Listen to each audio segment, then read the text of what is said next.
Juan, el capítulo 1, desde el versículo 1 hasta el versículo 18. Y yo quiero que todos lean sus Biblias ahí y vayan pensando en lo que están leyendo.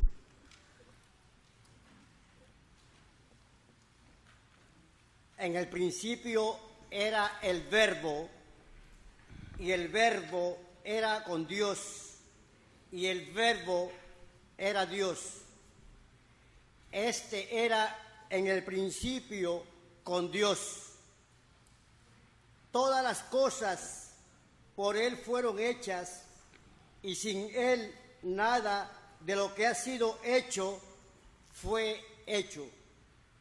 En Él estaba la vida, y la vida era la luz de los hombres. La luz en las tinieblas resplandece, y las tinieblas no prevalecieron contra ella. Hubo un hombre enviado de Dios, el cual se llamaba Juan. Este vino por testimonio, para que diese testimonio de la luz, a fin de que todos creyesen por él. No era él la luz, sino para que diese testimonio de la luz, aquella luz verdadera que alumbra a todo hombre. Venía a este mundo.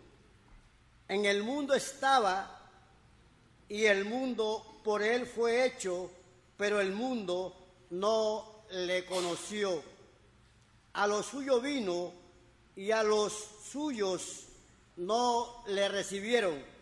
Mas a todos los que le recibieron, a los que creen en su nombre, les dio potestad de ser hechos hijos de Dios, los cuales no son engendrados de sangre, ni de voluntad de carne, ni de voluntad de varón, sino de Dios.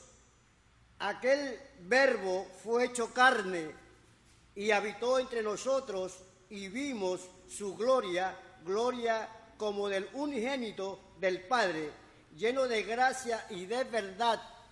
Juan dio testimonio de él y clamó diciendo: este es de quien yo decía, el que viene después de mí es antes de mí, porque era primero que yo. Porque de su plenitud tomamos todos, y gracia sobre gracia. Pues la ley por medio de Moisés fue dada, pero la gracia y la verdad vinieron por medio de Jesucristo. A Dios nadie le vio jamás. El unigénito Hijo que está en el seno del Padre, Él le ha dado a conocer. Muy bien, hasta ahí la lectura de la palabra de Dios. Cuando vamos a estudiar un libro, cualquiera de la Biblia, no vamos a decir entero, pero tenemos que saber de ese libro varias cosas antes de leerlo. Una es el propósito que tiene el libro. ¿Para qué se escribió ese libro? ¿Por qué se escribió ese libro? ¿Qué es lo que se quiere decir en el libro? ¿Quién lo escribió? ¿En qué tiempo se escribió? ¿Y cuáles eran las circunstancias que rodeaban al escritor en ese tiempo? Si uno determina esto, y no es difícil, si usted compra una Biblia, trate de que sea una Biblia que antes de cada libro da una introducción del libro, y ahí usted descubre todas estas cosas. Entonces, con esa mentalidad usted va a abrir el libro, porque ya usted sabe cuál es el punto central de ese libro, qué es lo que se quiere decir. Por ejemplo, Juan, el apóstol, escribe este libro en los años 90 del primer siglo. los años 90. Ya era un viejito, es decir, 60 años después de la muerte de Jesucristo, Juan escribe este libro. Él ha leído los otros evangelios, Mateo, Marcos y Lucas, que ya han salido en los años 60 a 62. Y él ha leído esos libros y entonces él escribe su libro y tiene un propósito. Si lo quieren ver en el capítulo 20, terminando, creo que el versículo 35, donde dice: estas cosas son escritas para que creáis que Jesucristo es el Hijo de Dios y para que creyendo en su nombre tengáis vida. Ese es el propósito, que la gente pueda entender que Jesucristo es el Hijo de Dios y que creyendo en Él tiene vida eterna. Bien, con ese propósito, entonces vamos a leer el libro, a ver cómo Él explica ese tema que pone como introducción. La porción que leímos se llama el epílogo del Evangelio de Juan. Epílogo es cuando usted compra un libro, usted ve en la primera página, antes de comenzar el libro, un resumen de lo que el libro tiene. Entonces, eso es el epílogo. Entonces, o el prólogo se pone ahí, el prólogo se pone ahí. Entonces usted va a estudiar basado en eso, en el prólogo del libro, esa es la palabra. ¿Qué sucede?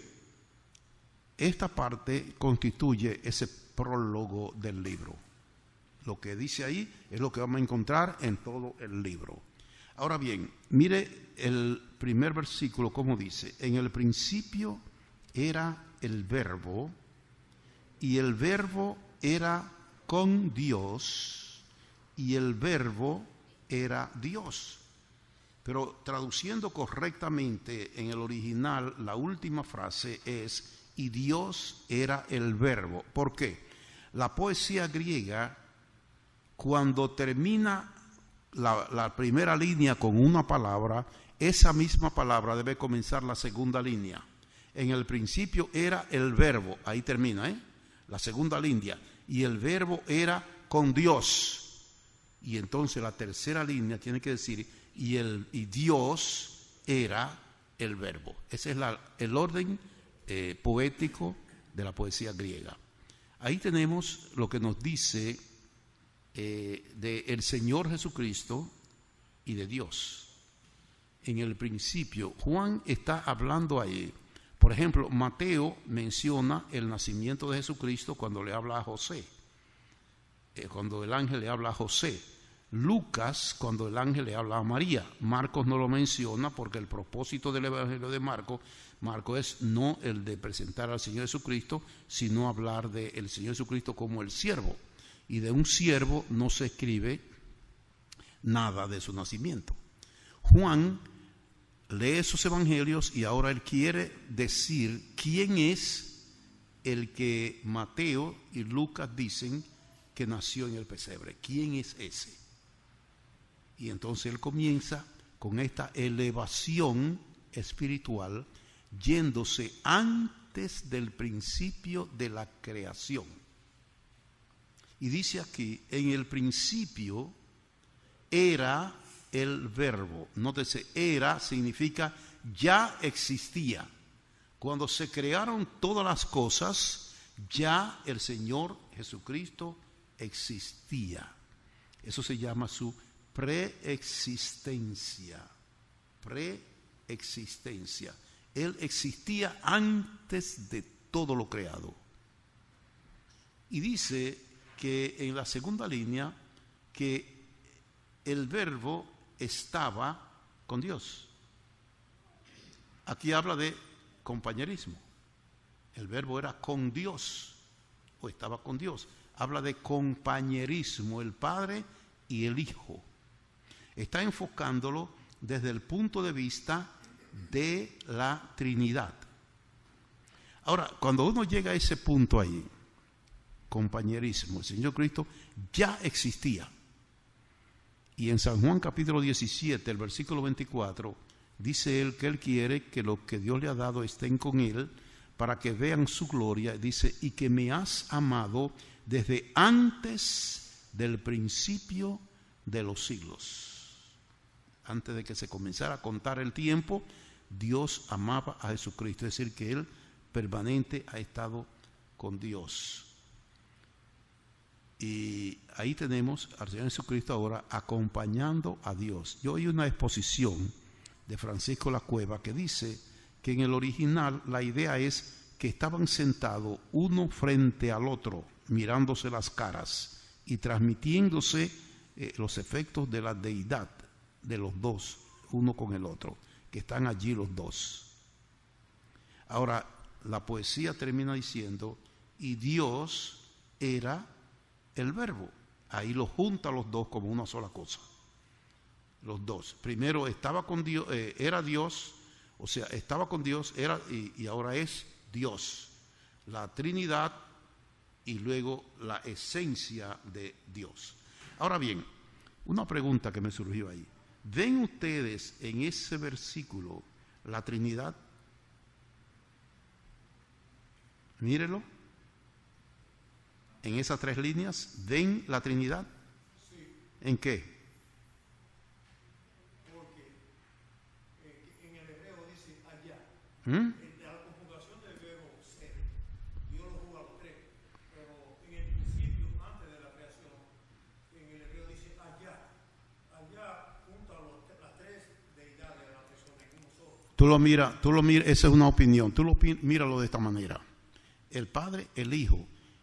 Juan no sabía nada de eso, ¿right? Porque eso fue antes de la creación del mundo. ¿Cómo él lo supo ahí? ¿Quién? El Espíritu Santo. El Espíritu Santo es el que revela. El Espíritu Santo es el que revela. Eso era antes de la creación, antes de allá. Juan no sabía eso. No, después en la entrada al mundo, en la creación dice Esa es otra cosa, pero estoy mirando en esos tiempos ahí. En ese punto tú puedes ver y pensar que el Espíritu Santo es el que está revelando eso, y ahí tú tienes la Trinidad. Entonces nunca el Espíritu Santo habla de él, nunca habla de él. Siempre Jesucristo dijo que cuando viniera el Espíritu Santo tomaría de lo suyo y lo haría saber. Es decir, el Espíritu Santo nunca habla de él, siempre habla del Padre o del Hijo y el Padre, pero no quiere decir que él no existe. Entonces, ¿cómo Juan supo que eso existía antes de la creación del mundo? Porque el Espíritu Santo se lo reveló, como dice Pedro en su 2 capítulo, que los hombres de Dios fueron ¿qué? Inspirados por el Espíritu Santo. Y así ellos tuvieron esas cosas que el hombre natural no puede entender. El Espíritu Santo es el que las revela. Entonces Juan comienza hablándonos del Señor Jesucristo en su preexistencia. Qué sé yo qué tiempo, la eternidad no se mide por tiempo. Ya Dios, siempre Él estuvo con Dios. Pero a partir de ahí, Juan da un salto de ese tiempo preexistente a la creación. ¿Qué es lo que dice el otro versículo? Siguiente de ese. Que todo fue creado por medio de Él y para Él. Ahora sí entra en el tiempo y en el espacio. Y dice que ahí estaba el Señor Jesucristo ahora como creador. Pero si usted busca Génesis 1:1, dice que Dios creó todas las cosas, creó todo. Aquí dice que fue el Señor Jesucristo. Entonces estamos mirando la esencia de la deidad en uno y en otro. Y es la misma cosa. El Padre y el Hijo es lo mismo en esencia. Ahora, la creación es de Dios, en Génesis 1, que habla del Dios absoluto, la esencia de Dios, y aquí habla del Dios ya como trino, el Señor Jesucristo como creador. Y Colosenses 1:15, de ahí en adelante, habla de que todo fue creado por Él y para Él. Entonces, el salto que da de antes de la creación a la creación. El otro paso que hay es de la creación a su presencia aquí en la tierra. ¿Qué dice el versículo 14? Y aquel verbo fue hecho carne y habitó entre nosotros y vimos su gloria, gloria como del unigénito del Padre, lleno de gracia y de verdad. Muy bien, hay miles de años entre esos dos acontecimientos.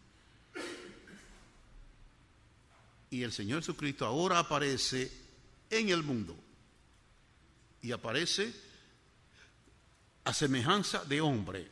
Y quiero hacer énfasis en esto de semejanza de hombre, porque muchas veces uno oye predicadores que hablan que Jesucristo fue hombre 100% y Dios 100%. Y lo presentan el hombre, Jesucristo, el Hijo del Hombre. Y es un poquito difícil porque Jesucristo aquí en la tierra vino, dice Colosenses capítulo 2, vino como semejanza de hombre, no igual al hombre. Y eso tenemos que marcarlo muy bien. Semejanza no es igual. Dios hizo al hombre a su imagen y semejanza, pero el hombre siempre es una criatura. Aquí el Señor Jesucristo vino a semejanza de hombre. Es decir, hay una línea muy fina entre el hombre natural y Jesucristo como hombre. Si Jesucristo fuera igual al hombre, no hubiera podido salvar a nadie, porque el hombre es pecador. Jesucristo es semejante, pero diferente en su origen. Él fue procreado por el Espíritu Santo, no como sucede con los demás hombres. Hay una línea que lo divide del hombre. Él nunca pecó, nunca se halló engaño en él, y tenía que ser así para poder ser salvador. Si fuera igual al hombre, no era necesario que viniera él, se coge cualquiera y se engancha en el Calvario y ya es un salvador. Pero es un pecador y ese no puede salvar. Tenía que venir para salvar uno de fuera del mundo y sin pecado. Y el único que llenaba esos requisitos era el Señor Jesucristo. Entonces Él viene a este mundo y asume un cuerpo humano, pero en su origen ese cuerpo es diferente al de los hombres. Eso fue creado por el Espíritu Santo, ahí lo marca la diferencia. Y Él entra en ese cuerpo humano y crece. Era un hombre que tenía hambre, dormía, se cansaba, qué sé yo cuántas cosas de nosotros lo hacía Él, pero era siempre diferente en el sentido original. Nunca hizo maldad, nunca hizo pecado. Así que es interesante Él cómo entra a este mundo. Se dice que en el griego, cuando no había una palabra que indicara lo que el escritor quería decir, él se inventaba una palabra que podía dar esa idea. Y así pasa cuando dice allí que el Verbo se hizo carne y habitó entre nosotros. Es en la traducción dice habitó, en el original no dice así. Dice en el original, como cerca del campamento, que Él fue como un campamento que Él vino y habitó entre nosotros, a vivir aquí. Y vivió aquí en la tierra por 34 años más o menos. Por ahí vivió, hizo lo que tenía que hacer, que estaba profetizado, y entonces Él regresó al cielo. Hizo lo que tenía que hacer, regresó al cielo. Pero ¿qué pasó? En el versículo 18, ¿qué dice? La cuarta cosa que podemos ver aquí. A Dios nadie le vio jamás. Nadie. Dice el versículo, el Hijo de Dios, del hombre que está en el seno del Padre, Él le ha dado a conocer. La versión textual, que era la que yo usaba cuando veía, dice, a Dios nadie le vio jamás. El Hijo, Dios, le ha dado a conocer. Quiere decir que liga ahí a Jesucristo como Dios. Entonces Jesucristo vino aquí a la tierra con el ministerio de dar a conocer a Dios. ¿Se acuerdan cuando Felipe le preguntó, muéstranos al Padre y nos basta. ¿Qué le dijo él? ¿Tanto tiempo hace que estoy con vosotros, Felipe, y no me conoces? Mi Padre y yo, uno somos. Y en Hebreos capítulo 1 dice que Él es la imagen misma de su sustancia. Y en el original la idea de Él es la impronta. Es decir, cuando usted coge un sello de goma y lo pone sobre un papel blanco, lo que queda en el papel blanco es lo mismo que hay en el sello de goma. Queriendo decir que Jesucristo es Dios mismo. Nadie ha visto a Dios jamás. Moisés le dijo a Dios que le mostrara su presencia y Dios le dijo no, porque el hombre que me vea morirás. No. Dios es invisible, dice Timoteo, invisible. Nadie lo ha visto, ni nadie lo verá jamás. Leíamos esta mañana en el capítulo 6 de Isaías y dice que alrededor de él habían unos serafines que tenían 6 alas.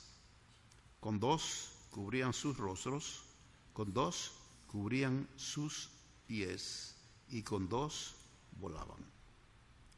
¿Por qué ellos se cubrían el rostro ante la santidad de Dios?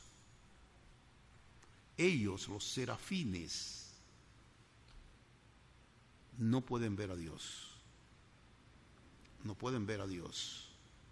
Y se cubren el rostro ante su presencia. Son creaciones de Dios. El hombre nunca verá a Dios. No importa que seamos creyentes, no dice en ningún sitio que nosotros veremos a Dios. Sí lo veremos en la persona de Jesucristo. Ahí sí. En la persona de Jesucristo podemos ver a Dios. Pero como Él es en sí, no se puede ver. Es demasiado santidad, demasiado perfección, demasiado sublime para que una creación, una criatura, lo pueda ver a Él. Pero en la persona de Jesucristo, sí dice eso. En la Nueva Jerusalén, Dios se manifestará en la persona de Jesucristo. Así que el Señor Jesucristo, mientras estuvo en la tierra, fue un representante real de Dios. Él es la imagen de Dios. Todo lo que Dios es está en Jesucristo. Todo lo que Dios hace está en Jesucristo. Él es la imagen del Dios invisible. Así que es interesante ese capítulo 1 de Juan, porque nos da esos saltos y cada uno tiene una explicación diferente. Nos presenta la preexistencia de Cristo. Nos presenta a Cristo en la creación. Luego da otro salto y nos presenta a Cristo aquí en la tierra, viviendo con los hombres, durmiendo con ellos, comiendo con ellos, y luego termina poniéndolo como la revelación de Dios a los hombres aquí en la tierra. No hay nada de Dios que no esté en la persona del Señor Jesucristo. Así Dios lo ha creado, así Dios lo ha determinado. Hago esto, quise hacer esto porque cuando nosotros abrimos la Biblia y cogemos cualquier libro, leemos aquí y ni sabemos qué quiere decir el libro y mucho menos qué quiere decir la Biblia. Leemos ese pedazo ahí y ya. Ese realmente no beneficia el estudio de la Biblia.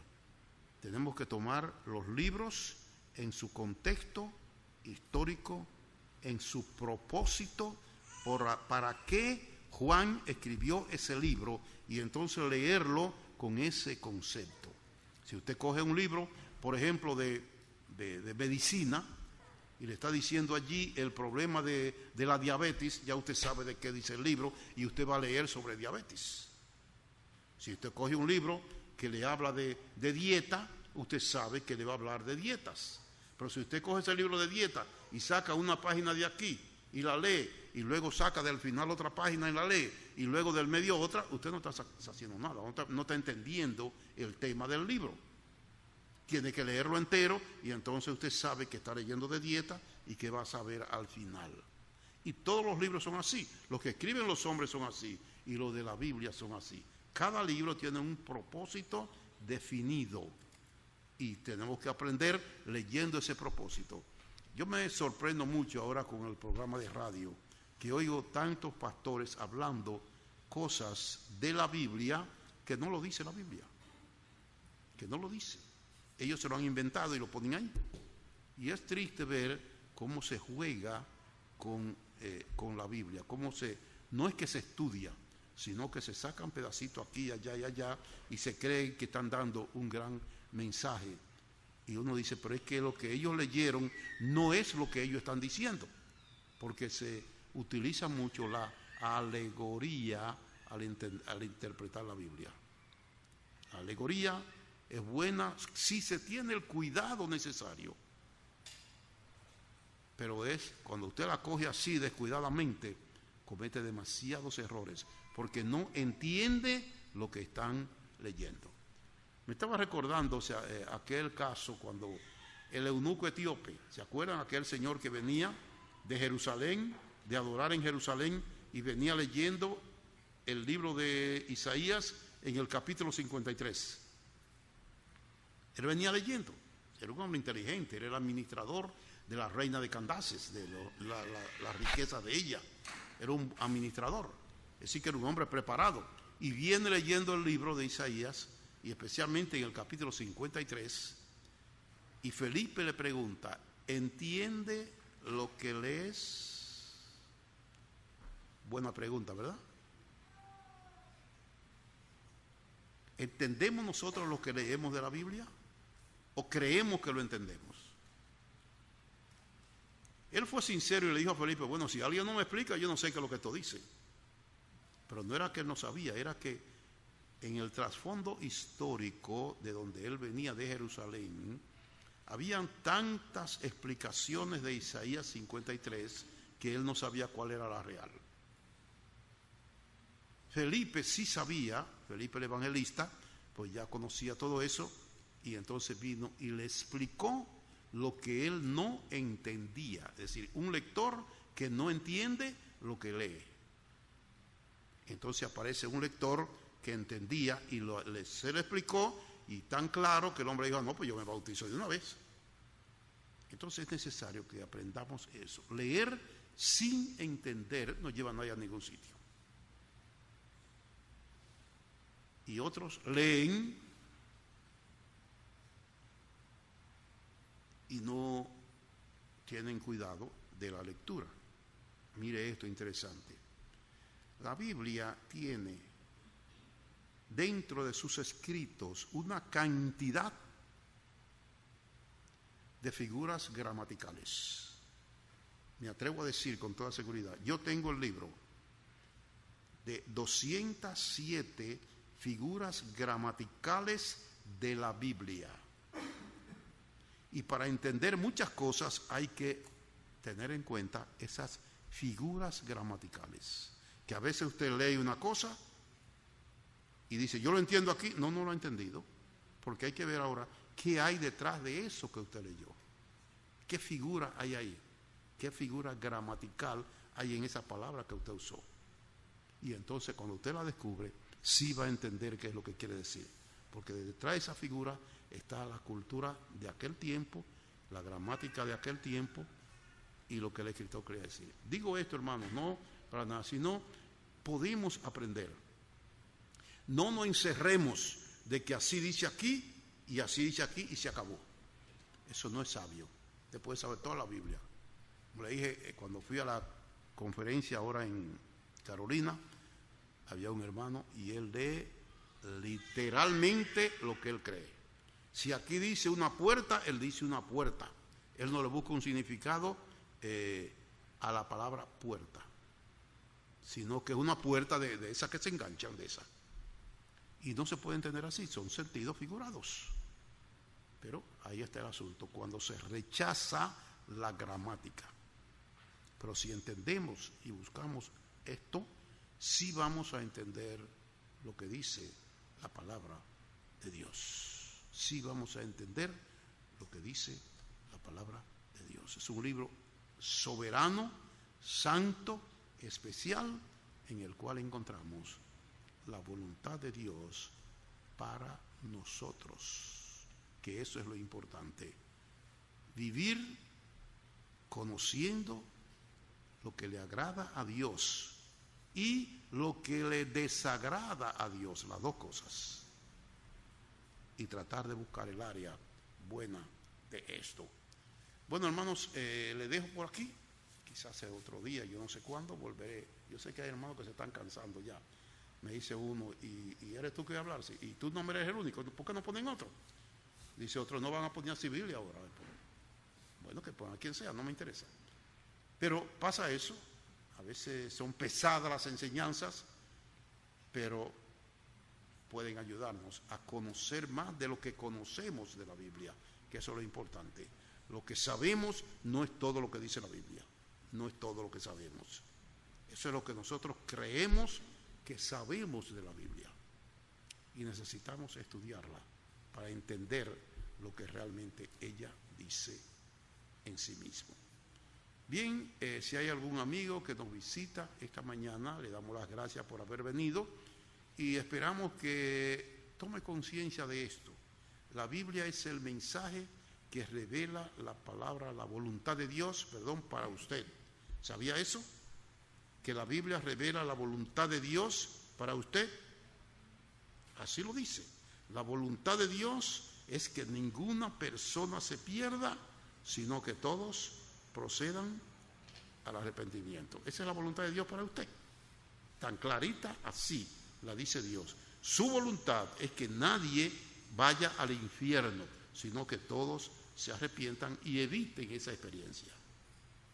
Y para nosotros los creyentes, dice la palabra de Dios en 1 Tesalonicenses 4, la voluntad de Dios es nuestra santificación. Esa es la voluntad de Dios. Para nosotros los creyentes, nuestra santificación. Y estamos hablando de la santificación práctica, porque posicionalmente ya somos santos. Bien, vamos a orar.